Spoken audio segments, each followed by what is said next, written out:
Good morning. We're going to be in Daniel chapter 7. And this is a discussion of the four beasts that come up there. It's interesting. It's important to understand the book as much as we can. And the theme of the book is that God reigns in the kingdoms of men. He's the one in control. He's the one that causes nations to rise and to fall. And if we want to have God's protection as a nation, or God's help and blessings as a nation, then we need to take notice. But this lesson is learned through the kings, especially in the book of Daniel. The kings of the different empires have learned this lesson, sometimes the hard way, that God's in control. So we'll be in Daniel chapter 7. And what we like to do is read through the text and then go through the questions and just have a discussion on them. So if you have ideas that you want to express, please feel free, and don't worry about anybody looking at you and judging you for your answers, because we all voice our opinions. We voice the thoughts that come from the Bible as much as we can, and we welcome your participation. So Daniel chapter 7 is where we'll be. I think most people have been that are coming in are here, so let's go ahead and have a prayer. Father, thank you so much for the love that you show us daily, the opportunities that we have to serve you, the blessing that it is to be called your children. We pray, Father, that you'll bless us and help us to grow closer to each other, closer to you.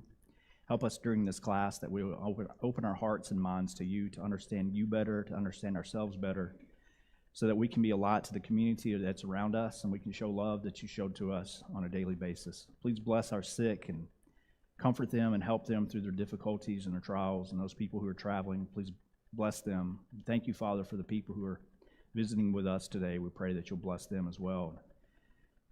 And we thank you for the safety that you provided for them so far in the trip that they took out here. Thank you for Jesus. It's his name we pray. Amen. Okay, Daniel chapter 7. We'll read the first 8 verses, and this will be primarily the discussion. If we happen to get through it all, we can continue on. But look, it says, in the first year of Belshazzar, king of Babylon, Daniel had a dream and visions of his head while on his bed. Then he wrote down the dream, telling the main facts. Daniel spoke, saying, I saw in my vision by night, and behold, the 4 winds of heaven were stirring up the great sea. And 4 great beasts came up from the sea, each different from each other. The first was like a lion and had eagle's wings. I watched till its wings were plucked off, and it was lifted up from the earth and made to stand on 2 feet like a man, and a man's heart was given to it. And suddenly another beast, a second like a bear, it was raised up on one side, it had 3 ribs in its mouth between its teeth, and they said thus to it, Arise, devour much flesh. After this I looked, and there was another like a leopard, which had on its back 4 wings of a bird. The beast also had 4 heads, and dominion was given to it. After this I saw in the night visions, behold, a 4th beast, dreadful and terrible, exceedingly strong. It had huge iron teeth. It was devouring, breaking in pieces, and trampling the residue with its feet. It was different from all the beasts that were before it, and it had 10 horns. I was considering the horns, and there was another horn, a little one, coming up among them, before whom the 3 of the first horns were plucked out by the roots. And there in this horn were eyes like the eyes of a man, and a mouth speaking pompous words. Okay, so a very strange dream, vision that he had. It will be explained starting in verse 15, which we're not going to get into, but we might look at if you want to look at it and discuss it. The primary thought today is that these dreams are images that are meant to, that mean something, right? It's good for us. It's important when we're trying to understand prophecy or even understand parables or really anything that's discussed and there's pictures that are involved. It's important for us to analyze the pictures a little bit because it gives us information that we may not realize it's there. And especially when we're talking about in the Bible, there are lots of things here that will make you think, okay, well, what's being compared? And we do this all the time, right? So if Jesus, for example, called Herod a fox at one time. We have to look at the word, the image, and ask questions about it because we learn something. What do you think he was trying to say when he called him a fox? Sly, right. He probably wasn't commenting on the way he looked, right? Well, we might use the word in different ways. So we have the image that's depicted, and we use an image in different ways, but it depends on the context for whether or not how we use that word, correct? So that's the idea. Now, if we want to cheat a little bit and look in verses 15 and following, he tells us that these are nations that he's talking about. So that helps us put things in context. So in context here, we're talking about nations. You can compare this to chapter 2, where there's a dream that Nebuchadnezzar had of a great statue, and there are 4 different kingdoms that are represented in that statue. This is a similar thing with 4 different kingdoms that are represented by 4 different beasts. Okay, so this helps us not only understand the nature of the nations that he's talking about, but it also helps us to interpret and figure out, okay, which nations is he actually discussing?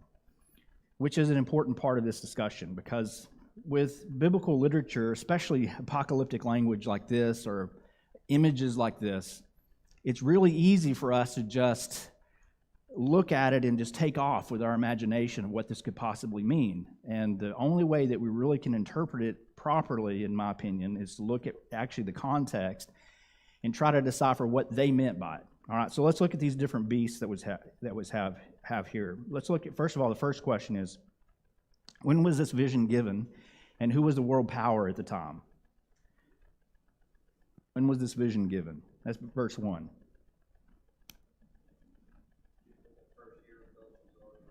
All right, Belshazzar, in the first year, the king of Babylon, right? So as you remember, the Israelites were taken into, Judah was taken into Babylonian captivity for 70 years.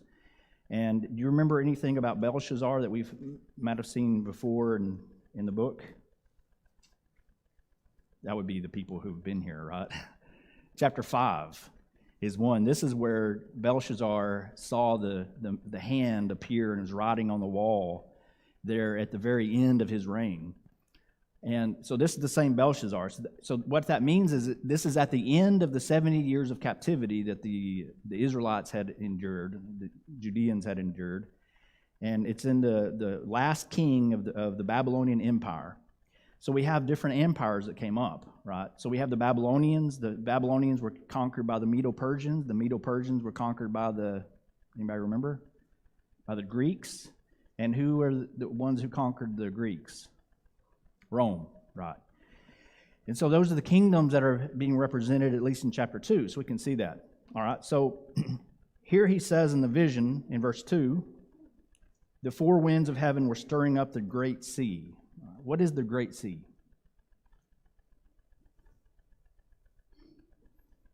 This would be kind of a regional thing. We might call the great sea something different, but what would they call the great sea back then at that place? Mediterranean, yes. Mediterranean means middle of the world. And that's literally what they thought it was. So we're talking about the Mediterranean. The Babylonian Empire went to the Mediterranean. It also went up kind of around, kind of where the Roman Empire went a little bit, and then also out actually toward India.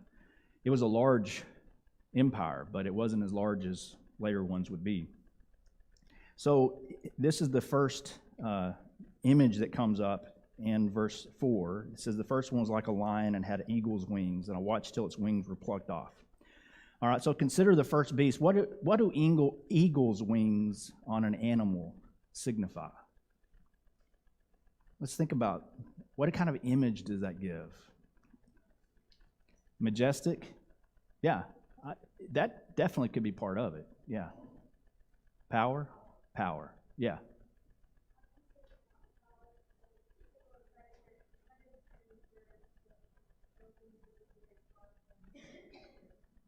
So they can swoop in. That's right. So predatory, which one is it? And then also you'd probably throw in speed there too, right? And also be able to climb high. So strength, power, the idea of predation, these are being predatory. These are all representative then. What does a lion signify then? Strength, power, also aggressiveness, right? They were were lions depicted? Can you think of any lions being depicted in ancient art or anything like that? We see a lot of it in this time, in this area of the world. The Persians were known for it. The Babylonians were known for having great murals and things of lions and different tile structures and things like this that they depicted. That was a big part of who they were. And I don't know if that's because of this or if it was already part of their culture. Probably was already part of their culture, but it is important. It signifies some important things.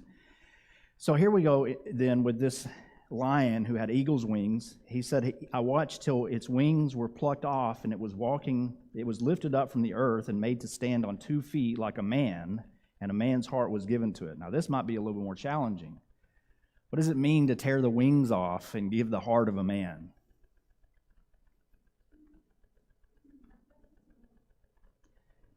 Sounds like humility, okay? That was one of the first things I thought of. Sounds like a downgrade. Yeah. So he given the heart of a man, maybe the humility that comes. And if you remember, even if you haven't studied this book lately, if you remember, God had been working with different rulers. He worked with Nebuchadnezzar the most as far as what's depicted in the book. And one of the things one of the lessons he kept trying to teach Nebuchadnezzar and all the other kings was that God's the one who's in control. You remember what happened to Nebuchadnezzar that one time where he was looking around and he was looking at his empire and he said, look at all the stuff that I've accomplished. And God struck him and told him what was going to happen, but he went mad for 7 times, whatever that is. He said his hair grew like eagle feathers. And he had talons, not that he was transformed, but it's just a depiction. And what did he eat? Remember? He ate grass. He was able to come back into power, but he was definitely out of his mind. And when he finally came to realize that God is the one in control, God restored him. So there are lots of lessons in this book that teach the same thing. So now we have Babylon, who was this massive, mighty empire, but the important thing is to recognize how it's being described. And it said that given a man's heart and 2 feet like a man, I'm not sure what the 2 feet represent. Any ideas? I think it's just implying that they were made to be mortal. They were made to recognize their mortality. And a little slower. That's true. So it could be a representation. That's a good thought. A representation that, when they first conquered, they went fast and they kind of slowed down over time. It could be a reference to that. Very good. All right, so the second beast then, in verse 5. Another beast, a second like a bear. It was raised up on one side, it had 3 ribs in its mouth between its teeth, and they said thus to it, arise, devour much flesh. Okay? What would the symbol of a bear reveal? Strength. It's a different kind, right? It's not as predatory, but it is certainly one of power. And you don't want to make a bear mad, right? It's very protective of its cubs. One time I was out hiking, and me and my wife and my daughter, and she was about, 14, maybe 13. And she got way ahead of us. My daughter got way ahead of us and turned around and was talking to us. And she said, "Oh, Dad, look." In between me and her was a bear cub. And I said, "I don't know, don't run toward me, but run the other way," right? We don't want to mess with that, right? So that could be what's being depicted here. But it has an interesting thing. It says it's raised up on one side. What does that image do? What does that imagery say? How could you imagine it being raised up? How would a bear be raised up? If it's going to raise itself on one side, what do you think it's doing? Yeah, it has his hand up in the air, is my thought, right? He's rearing back, ready to strike. Sorry? Yeah, it could be. So, and that's one of their major ways of attacking is their paw. So this is It's just imagery talking about they're different nations, but they're different, but they still have some similarities. And then it had the 3 ribs in its mouth, between its teeth. I used to think that meant that he was using these ribs like toothpicks or something. I don't think that's what he meant. I read a description that someone described it. They said, imagine your mouth is so big that you need ribs to support it. Now that's a different image. It's a large mouth, and it was the ribs told it to do what? Devour much flesh, right? So it's a scary idea. And the Medo-Persians, when they went into battle, they notoriously had huge armies. When they fought the Greeks had 100,000 people in their army in one of their battles. The Medo-Persians had 1 million. It's interesting that the Greeks routed them, but still. Can you imagine that many people, 1 million and 100,000 fighting at one time? How long would it take just for them from one end to the end to get to the back ends of them to get to the battle? It takes a long time. And those are just secular reports of things, and we don't know for sure, but it is interesting. And they definitely devoured a lot. Now, they weren't as brutal as the Babylonians. The Babylonians were pretty brutal. The Assyrians before the Babylonians were even worse, but the Babylonians had a little bit more civilization, but they still were pretty brutal. And the Medo-Persians came along, and they didn't have as much of the cruelty in there. In fact, the Persians are the ones who released the captives. When the Persian army came in, the Medo-Persians, the Medes actually the ones who were conquered, but when they came in and attacked Babylon, and it fell from Daniel chapter 5, we see that. When they came in and attacked, the city, basically the priests opened the door and let them come in. And they won without really having a fight. And when they took power, they told all the people, the nations had been gathered by Babylon. They said, y'all just go home. That's basically what he said. Yeah. Katie?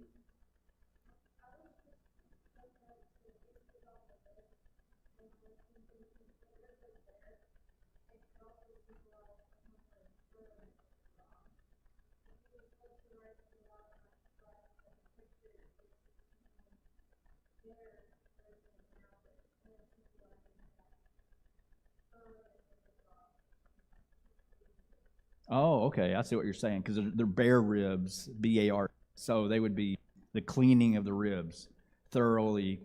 Yeah, okay, that's a good thought. It's a good point. And it very well could be part of it, yeah. That's really interesting. And raised up on one side is going to attack. Okay, consider the command in verse 5. That could be a picture of the or what could be the picture of the mouth with ribs. Already read that. Sorry, I already discussed that. So that's the second beast. Any other thoughts about that?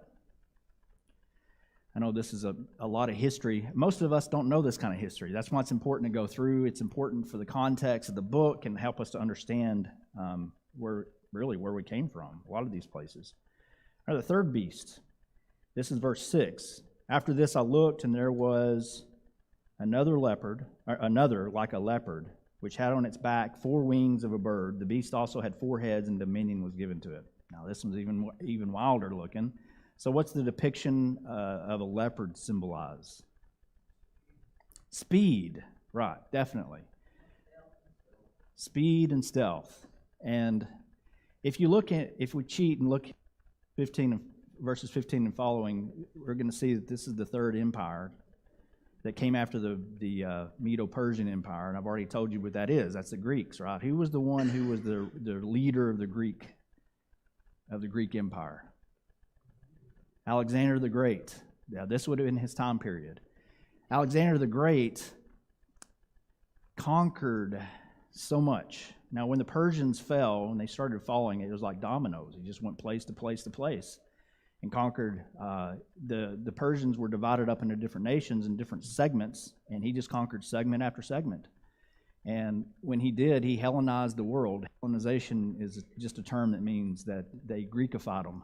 right? They took the culture and the language and they instilled it into the people around them. They intended for them to be this way forever.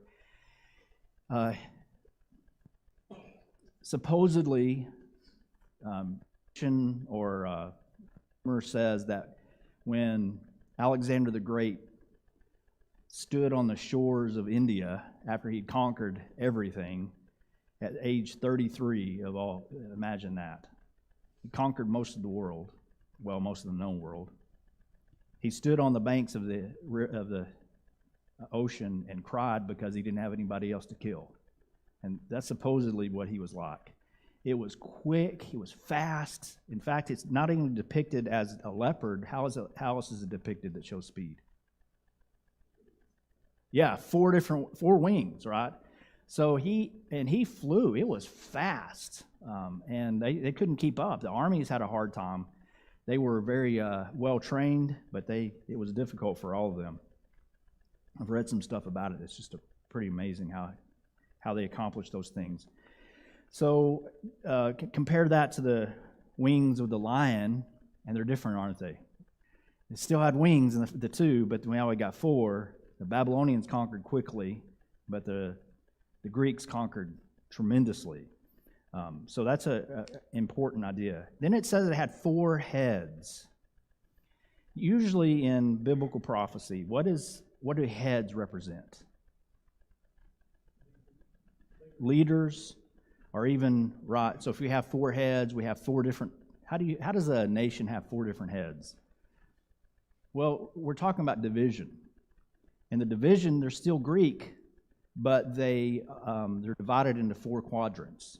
And the reason for that is because when Alexander died of some kind of sexually transmitted disease, he was 33, 34, somewhere around there. And his generals divided up their land. And there was lots of wars and factions because they all wanted the whole empire, but there were 4 main generals, and they divided it up among themselves. And then they decided that they were going to fight each other over them. So it's like, here's your area, now let's fight. And that's a lot of what happened. It's a lot of what happens in the history of Israel. When Israel came back after the Persians released them, sent them back, there's a whole lot that went there. But they rebuilt the walls, they rebuilt the temple. Things are going on. They're trying to reestablish themselves as a nation, and they have part of the Greek Empire in the south of them, which would be in the Egypt area, and part in the north, which would be in the Assyrian area, or Syria, which we'd say now. Or those two were factions, 2 of the heads of the Greek Empire. And they were fighting each other, and guess who's in the middle? Israel, right in the middle. And this is the cause of a lot of problems that comes up for Israel in this time period. This would be the time we call the time between the Testaments. From around 400 AD, we have no other prophecies until we get all the way to the book of Matthew. So Malachi ends, there's 400 years there. During this 400 years of silence, we call it, these are some of the things that happened. Well, Daniel, it's not unrecorded because Daniel actually tells us the things that's going to happen in that 400 years. And actually, it's going to go into chapters 8 and 9 and further on. Will give us a lot of detail about what's happening, and a lot of it is between these 2 different nations and the causes and the problems. If you're in the middle between these 2 fighting people, that's probably not a good place to be, right? And they definitely receive the brunt of a lot of problems with that. So we're talking about heads. We're talking about these beasts, this beast that has 4 different heads. And it says dominion was given to it. Okay, any thoughts or questions about the 3rd beast? Well, let's look at the 4th one. This is the one that's really interesting. It says, after this I saw in the night visions, behold, a 4th beast, verse 7, dreadful and terrible, exceedingly strong, huge iron teeth. It was devouring, breaking in pieces, and trampling the residue with its feet. It was different from all the beasts that were before it, and it had 10 horns. Interesting. I want you to notice a few things here, especially before we go to the questions. It said it was different from all the beasts that were before it. How were the three previous beasts alike? There were some similarities, right? But they were different beasts. And so we have a fourth one that says it's a different one. What that tells me that it's not just different in the sense of a different species. This thing is altogether different. And that was something that is unique in history, which is exactly a great depiction of the Roman Empire. It was unique in the way it behaved. Now, it built on a lot of the things that had been done in previous empires, but by the time it came to its full zenith, its full strength, this was a force to be reckoned with that we'd never seen the likes of it, really, in the world until that point. So the fourth beast, what animal is it compared to?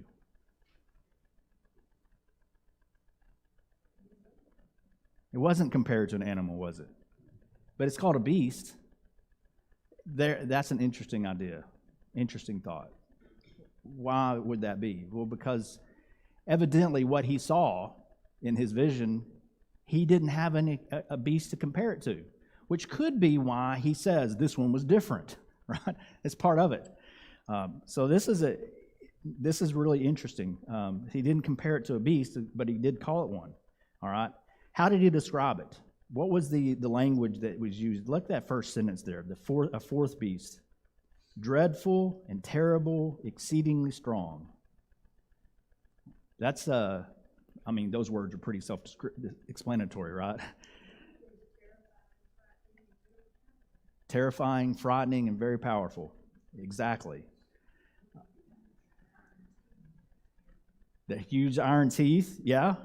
Devouring, breaking pieces, and trampling the residue with its feet. How many horns did it have? 10, all right? Now, the previous beast said it had 4 heads. This one doesn't say how many heads it had. We might assume that there's one, but that is not necessarily true when you have that many horns. But if heads represented divisions in the empire, so to speak, or different rulers, what would the horns be?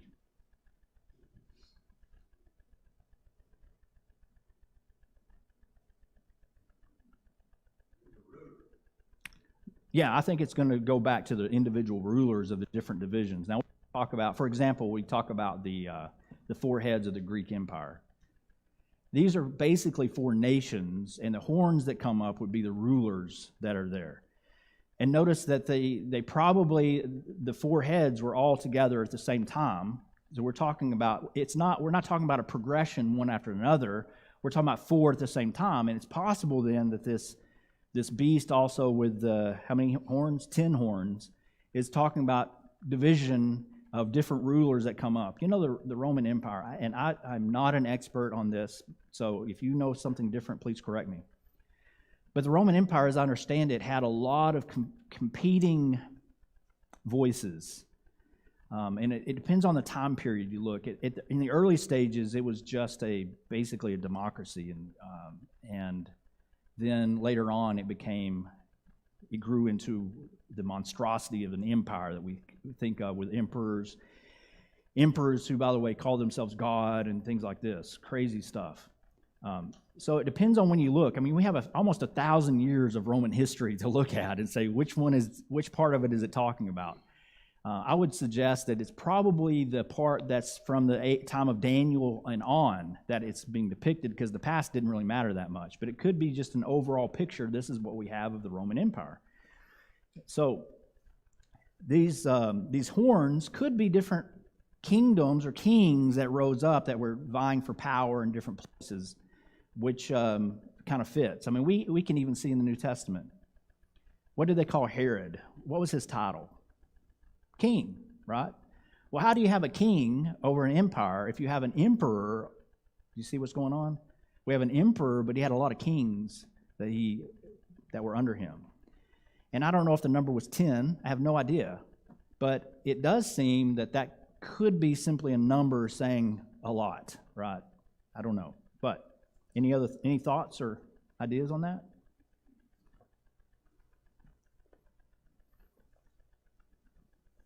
All right, so we have the nature of the beast. That's terrible, dreadful, exceedingly strong. It was devouring, breaking in pieces. Now look in verse 8. He was considering the horns, and there was another horn, a little one, coming up among them. All right? So how many horns was he considering in verse 8? Well, when he said one rose, he was considering the 10 horns, and then one rose, right? So, I'd read this. I don't know how many times I've read this. And I always thought that one of the horns was coming up was one of those 10. But he distinctly says, I was analyzing the 10 horns, and another one rose up. So there's another one. There's 11, like you said, Rose.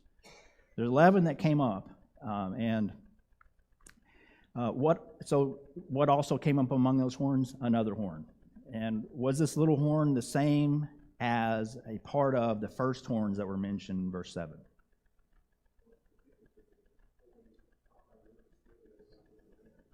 Yeah. So this is different from the 10, and it performed differently because none of the other horns were like necessarily fighting each other, but this one evidently is. Pulled up 3 of the horns by its roots. So there's a lot going on here. And if you ask me what this means in the explanation, I don't know. I'll be honest with you. I don't know what it means. There are a lot of things that I've read that all could be another, and I'm not smart enough to put it all together. But it is interesting, and I think the more I learn about Roman history, maybe I'll start seeing a little bit more of what this is about. But we do know that the depiction here is of this great, majestic, mighty, powerful beast that, incidentally, where did these come from? From verse 2.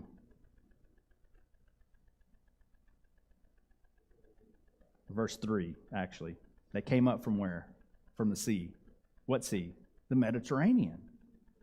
So this is depicted as in that area. He's not talking about the Pacific Ocean. He's talking about the Mediterranean Sea, the Mediterranean. So that's important. That's a part of it. And any explanation or interpretation, we have to keep it in the context of the locality, and that is, this is around the Mediterranean Sea, which helps us to understand what's going on. All right, so look, how many of the other horns were uprooted? Well, we already said 3, right? What did the smaller horn do and speak?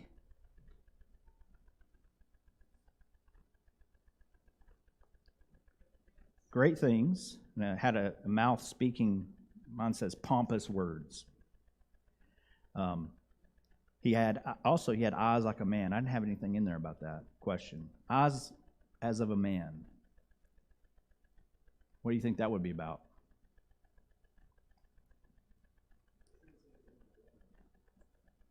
I guess it would be in the horn. Yeah. Yeah, it's a little horn with eyes on it. I'm thinking googly eyes or something, But in seriousness, though, what does that mean? Maybe it's the things that men seek, right? That's usually what eyes depict. So what is it that men seek? What would he seek that maybe the other ones didn't? I don't know. Except maybe to overcome the powers. That's why he uprooted 3 of them, maybe. Maybe just talking about him being devious. There's lots of ways we could look at it, I guess.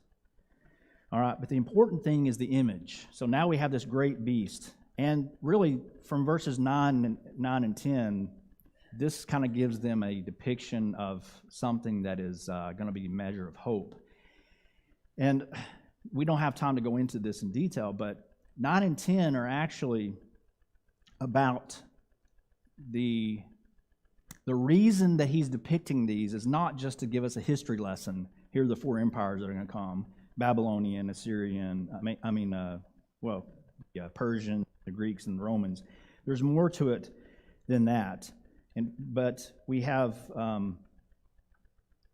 the fact through verse 14, the fact that verse 13, I was watching in the night visions, and behold, one like the Son of Man coming with the clouds of heaven. He came to the Ancient of Days, and they brought him near before him. To him was given dominion and a glory and a kingdom that all peoples, nations, and languages should serve him. His dominion is an everlasting dominion which shall not pass away, and his kingdom the one which shall not be destroyed. That's his point. Now, it's important for us to recognize what's going on so we can understand the book a little bit better. But the point of it is, as I said before, the point of the book is what? Remember? God reigns in the kingdoms of men. And Daniel is saying, or is being told here, look, there are some pretty bad things coming up along the line here. that he's not going to see, but he's terrified of it anyway. And the message is God is one in control. And not only is he in control, what is he going to do in the period of this great beast, this magnificent, terrifying beast? What's God going to set up? A kingdom that will never end. This is exactly the same message in Daniel chapter 2 of the statue, with the 4 different parts of the statue. And it says, in the days of the kings of the 4th empire, the Roman Empire, God would set up a kingdom and would rule over the earth. And so we have to ask a lot of questions. What does that mean? How is it interpreted? Is it a spiritual idea versus a physical idea? Suffice it to say that the Jews, when Jesus came to the earth, they were ready for the Messiah, because they read Daniel, and they knew in the days of those kings, God would set up a kingdom. They were waiting for the Messiah. They grew up, they cut their teeth on prophecies about the Messiah and when he came, what was going to happen. And what was their idea that was going to be like? What was their Messiah going to do when he came? You remember? Make an earthly kingdom. He's going to rule over the entire world for 1,000 years. We're still waiting for that. So that's an important idea, and that's one of the reasons they rejected Jesus. Because what did Jesus tell Pilate? My kingdom is what? Not of this world. They wanted an earthly kingdom, and Jesus said, my kingdom's not of this world. It's superior to this world, for one. So let's ask some questions here, since we only have a few minutes. Does Jesus reign today? Absolutely. How do we know that? Where was he seated whenever he went up in Acts chapter 1? He went up into the clouds. Where did he go? To the right hand of God. So does he rule now? Of course he does. That's what it means to be seated at the right hand of the throne of God. He is in power, right? And it also brings up some other questions. If Jesus is in power right now, does that mean that he's ruling? Obviously, I just asked that, right? If he's ruling, does that mean he has a kingdom? Of course. How do you rule without a kingdom? That's the whole point. That's what a kingdom does. It rules. You rule over the kingdom. And he has no kingdom to rule over yet? No, he does. And so we have to recognize that what he was talking about here, especially in Daniel 2 and Daniel chapter 7, is more than an earthly kingdom. This is talking about a spiritual kingdom where Jesus reigns. What are the greatest enemies? There's still 2 enemies that are yet to be defeated completely. What are they? You remember? Sin and death. He conquered sin, yes, but we still experience it, right? We still see it. When will that be fully accomplished? When Jesus returns. Yeah, at his second coming. So we have overcome sin, and death is overcome how? By his resurrection. And when will that be fully accomplished? When Jesus returns. All the other ones have been conquered because there's really nothing else. What are the powers that Satan has over this world? Sin and death. That's it. So if we have conquered, and we in prospect, we're waiting for that fulfillment, but we also now have conquered sin and death because we know we can be saved and we know that we don't have to worry about the grave. If those 2 things are taken care of, what else is there to worry about? Nothing, really. I mean, yeah, we have difficulties and problems in this life, but they pale in comparison to what we have been given in God, and I think that's really the point that he's trying to make here. I want to encourage you to go into Revelation chapter 13 sometime and read that and compare it to what's being said in Daniel chapter 7, verses 7 and 8. You're going to see some amazing similarities. I remember when I was, a long time ago, I first started studying Revelation. That was the first connection I really made in the Old Testament and New Testament. And it was an easy connection, but I'd never seen it before. I'd heard all these people tell me all these things, the theories about what that beast was that came out of the sea, which is exactly what happened in Daniel 7. But I never looked at the comparisons. I think you'll enjoy that. So thank you very much for your attention and your participation.